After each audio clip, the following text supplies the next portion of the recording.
నమస్కారం, నా పేరు రాధిక. Welcome to CJRTV. తాజా వార్తల విషయానికి వస్తే, హిమాలయాల్లో ఓ అరుదైన ఔషధం దొరుకుతుంది. అదే హిమాలయన్ వయాగ్రా అంటారు. ఇది నపుంసకత్వానికి మందులా మాత్రమే కాదు, కేన్సర్, ఆస్తమా చికిత్సకు కూడా ఉపయోగపడుతుందని నాటు వైద్యులు చెబుతుంటారు. ఈ ఎర్సగుంబ హిమాలయన్ వయాగ్రాగా ప్రసిద్ధి చెందింది. China, America, Britain, Japan, Thailand మరియు మలేషియా మార్కెట్లలో ఈ ఫంగస్కు చాలా డిమాండ్ ఉంది. శిలీంధ్రాలు సాధారణంగా ఆరోగ్యానికి హానికరం. ఇది ఫంగల్ వ్యాధుల ప్రమాదాన్ని పెంచుతుంది. కానీ కొన్ని రకాల శిలీంధ్రాలు ఆరోగ్యానికి మేలు చేస్తాయి. అందులో యార్సా గుంబా ఒకటి. గొంగళి పురుగుకు నేల్లో ఉండే ఒక రకమైన ఫంగస్ సోకి అది మరణించాక ఎర్సగుంబాగా మారుతుంది. ఇది 3000 నుంచి 5000 మీటర్ల ఎత్తులో పెరుగుతుంది. ఈ ఫంగస్ కొన్ని తీవ్రమైన వ్యాధులను నయం చేస్తుందని నమ్ముతారు. కానీ పురుషులలో లైంగిక నపుంసకత్వానికి ఇది ప్రధానంగా ఉపయోగించబడుతుంది. ఈ ఫంగస్ విలువ లక్షల రూపాయలు.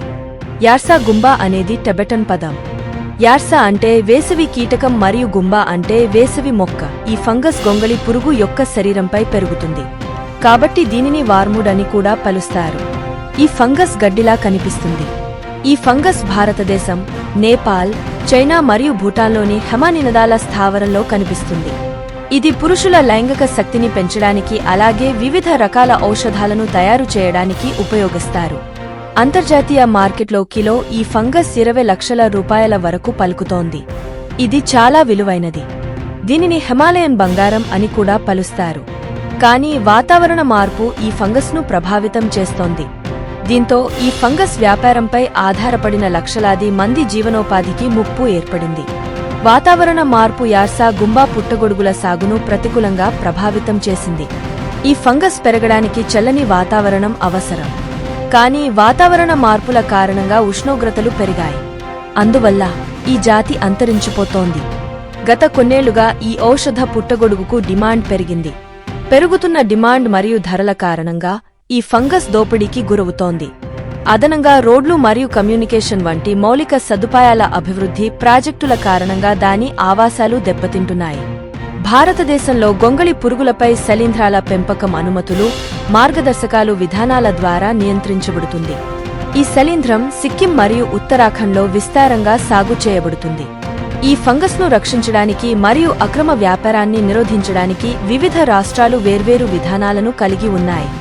ఫంగస్ను అక్రమంగా సాగు చేయడం లేదా విక్రయించడం చట్టరీత్యా నేరం.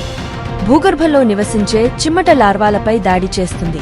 అప్పుడు తన వేటాడే కీటకాల శరీరాలను చల్లని వాతావరణాన్ని తట్టుకోవడానికి ఉపయోగిస్తుంది. తరువాత సంవత్సరం వేసవిలో అది హెర్బ్ లేదా గడ్డిలాగా పెరుగుతుంది. అందువల్ల స్థానికులు యార్సా గుంబాను శీతాకాలపు పురుగు లేదా వేసవి గడ్డి అని పిలుస్తారు. ఈ ఫంగస్ దాదాపు 57 రకాల కీటకాలపై దాడి చేయగలదు. వాటిలో గొంగళి పురుగులపై పెరుగుతున్న ఫంగస్ ప్రయోజనకరంగా పరిగణించబడుతుంది. ఈ గొంగళి పురుగు ఫంగస్ ఔషధంగా ఉపయోగించబడుతుంది. ఈ ఔషధ ఫంగస్ ప్రపంచంలోనే అత్యంత ఖరీదైన సహజ ఔషధం. గొంగళి పురుగు ఆస్తమా, క్యాన్సర్, కాలేయం, మూత్రపిండాలు మరియు ఊపిరితిత్తుల రుగ్మతలను నయం చేస్తుంది. కానీ ఈ ఫంగస్ ప్రధానంగా పురుషుల నపుంసకత్వానికి నయం చేయడానికి ఉపయోగిస్తారు. మరియొక తాజా వార్తలతో మీ ముందుకు మళ్లీ వస్తాను. అంతవరకు సెలవు.